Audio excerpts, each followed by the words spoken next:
crazy ass week. I was overweight, I got a service failure, and I had to deal with some high ass winds treating my trailer like a toy.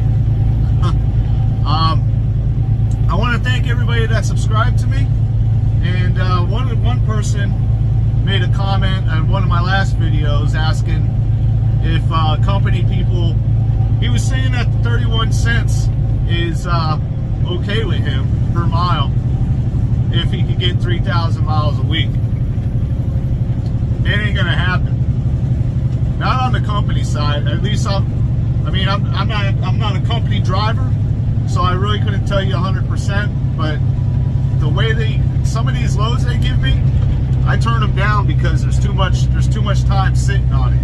As a company man, you're not able to turn down those loads. So between relays and sitting on loads, I don't see how you guys can get 3,000 miles a week. But yeah, that's my 2 cents on it. So yeah, I want to start with me being overweight. Now luckily I wasn't overweight going through the weigh station there.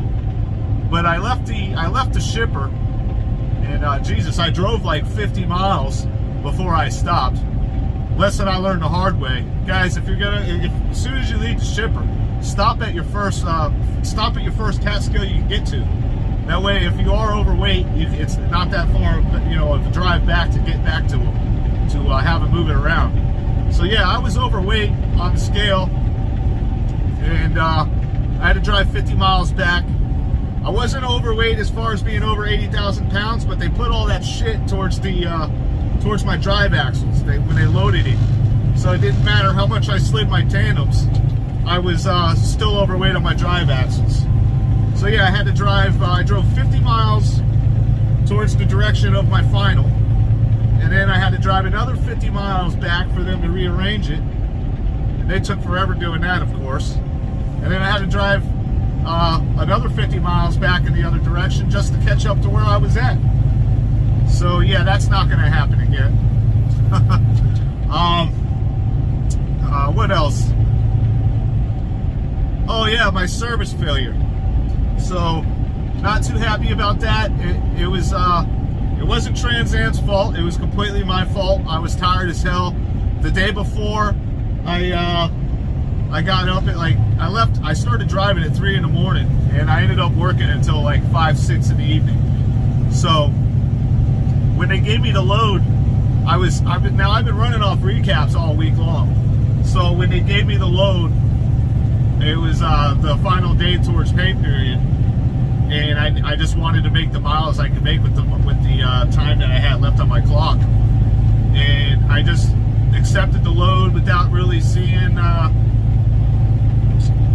when I needed to. Well, I saw when I needed to be at the shipper. It said like 6 in the morning, but it was a drop-in hook. So usually with drop-in hooks, you can just show up at any time. So I didn't even set my alarm clock. Lo and behold, if it's a meat pickup, that's a service failure if you show up late. So I didn't know that. So whatever, chalk it off as a learn lesson there. And then with the high winds, so yeah, I got stuck in, I was in Pennsylvania last week, or this week I should say, on Thursday, and as you all know, this week there is some serious thunderstorms going on. So I was around Erie, Pennsylvania when I woke up in the morning, and I'm getting these weather alerts blaring all over my radio, telling me about these high winds. It's supposed to be like steady winds of like 35 to 40 miles an hour. And then we got wind gusts of 65 miles an hour. Here's a wind chart right here. Y'all take a look at that. So yeah, as you can see, I was weighed out at around 41,000 pounds. So according to this wind chart here, I can drive it, but it's borderline. Definitely, as a new driver, I was holding on to my steering wheel so hard, like all day long. It was terrible. So I made it safely anyways, needless to say. Got there, got unloaded, blah, blah, blah. Then I had to drive back. On my way back, I was empty. Still the same winds, still the same problem. I shouldn't have chosen to drive, but I did. And yeah, like I was saying, it was playing with my truck like it was a little toy truck. It was flying my trailer all over the place. So I ended up shutting it down and putting in a weather report macro, letting those guys back at the office know that I'm shut down for the day. So I wasn't shut down for the day. I shut down for a couple hours until it calmed down, which calming down was only like, it went from 65 mile an hour wind gusts to like 30 mile an hour wind gusts, which is still, you know, I just don't really feel comfortable driving it empty in that kind of wind.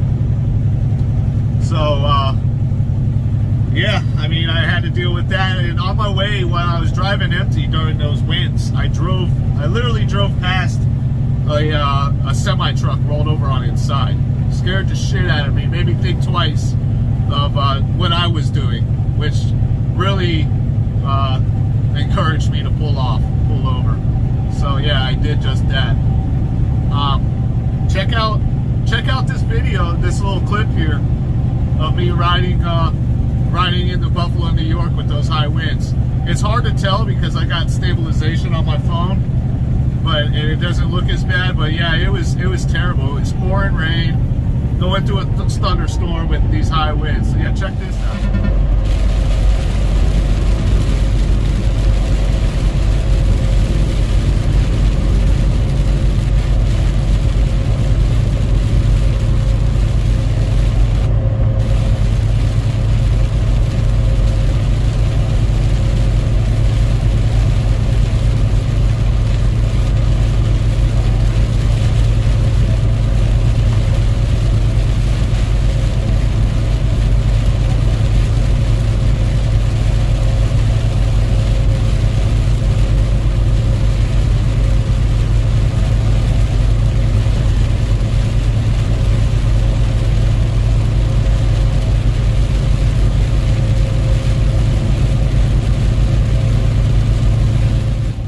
So anyways, I'm due for home time.